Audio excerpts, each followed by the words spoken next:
Welcome back, 7th graders. This is our last lesson for week 9. We're on textbook page 320 and 321 if you want to read along with the book. Let's start off with our quiz. This is based on the homework that was due yesterday, so if you didn't do your homework, this is going to be kind of difficult. I am wondering where we can find fresh groundwater. So if you did the homework yesterday, we read a little text about groundwater. So where can I find that? Is it A, at the bottom of the ocean, B, trapped in layers of rock underground, C, trapped in ice, or D, in lakes? 5, 4, 3, 2, 1. I'm going to go ahead and get rid of A because I'm looking for fresh water. And at the bottom of the ocean, it's still going to be salt water. I'm also going to get rid of in lakes because, well, that's just not where we find groundwater. So what do you think the correct answer is? Ba-ba-da-ba. It is going to be trapped in layers of rock underground. So our homework was just like an introduction to groundwater. We're going to learn more about it next week. So what are we going to do today? Well, today's going to be a little different because what we're actually going to do is we're going to review minerals in water on Earth. And so I'm going to take it a different way. So what's going to happen is today I will read slower and pause. And when I'm pausing, it's not because I need a breath. It's because I want you to try to answer the question before I say it. All right, so I will ask you a question in black font, and then the answer will come in pink font.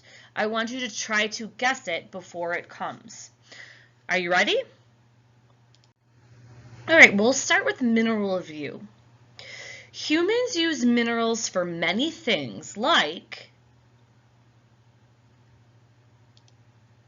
electronics such as phones, jewelry, staying healthy, like for example, we need calcium for bones and teeth.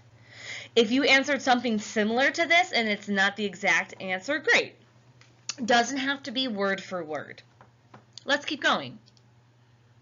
Take a look at this map. It is a map of where minerals are found around the earth.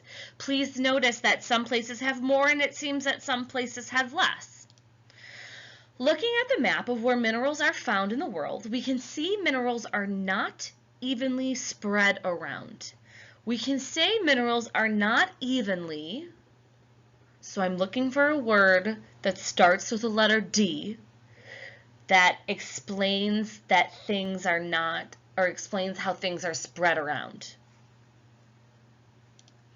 Distributed. So minerals are not evenly distributed around the world. That means some countries have more and some countries have barely any. All right, let's talk about water on Earth. This is what we learned about this lesson. There are two types of water found on Earth: salt water and fresh water. Most of the water on Earth is, use this picture to help you out, this little pie chart, salt water. So about 98% is salt water. Humans cannot drink salt water because our red blood cells will.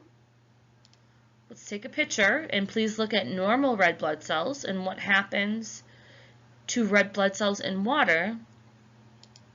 Shrink. So if you drink salt water, your red blood cells will shrink or shrivel up and not work properly. Moving on to surface water review. Surface water is fresh water that is found on top of Earth's land. If you said surface, that's okay too. Surface water is found in, so I'm looking for places where I can find surface water. Remember, surface water is going to be fresh water, so don't say oceans. Lakes, rivers, streams, and wetlands. Surface water can also be found in good Lord, let me try again. Surface water can also be found frozen in the ground in cold places. This frozen layer is called, so like in really cold places like the poles, what do we call that frozen layer? Permafrost. Our last review will be about lakes and rivers. Most of the fresh water on Earth is found in, that's a picture of the 5 Great Lakes, so I believe the answer will be lakes. Lakes can form in many ways, like moving plates, erosion, and huge sheets of ice moving called. What is the name of a ginormous sheet of ice that will move and scrape the earth, creating a hole that water can fill up and eventually turn into a lake? Also, a current problem with these huge sheets of ice is that they're melting. So what is the name for these big sheets of ice? Glaciers. All right, streams are a small flow of water pulled downward by, what's the name of the force that will pull you down if you jump and keeps you from falling off Earth? That's called gravity. The water that forms streams come from rain and melting. Remember, it's going to be fresh water, so it's going to be melting ice. Streams come together to form rivers. Okay, it's almost time to be done, so let's end with a quiz. Many ancient civilizations set up communities near freshwater lakes and rivers. True or false? 5, 4, 3, 2, 1.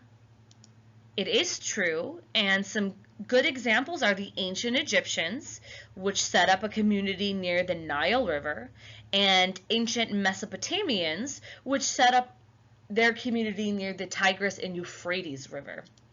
Okay guys, so that's it for today. I'd love to hear if you thought that this was helpful or you would just rather move on to the next lesson. So please let me know. I'd really appreciate your feedback.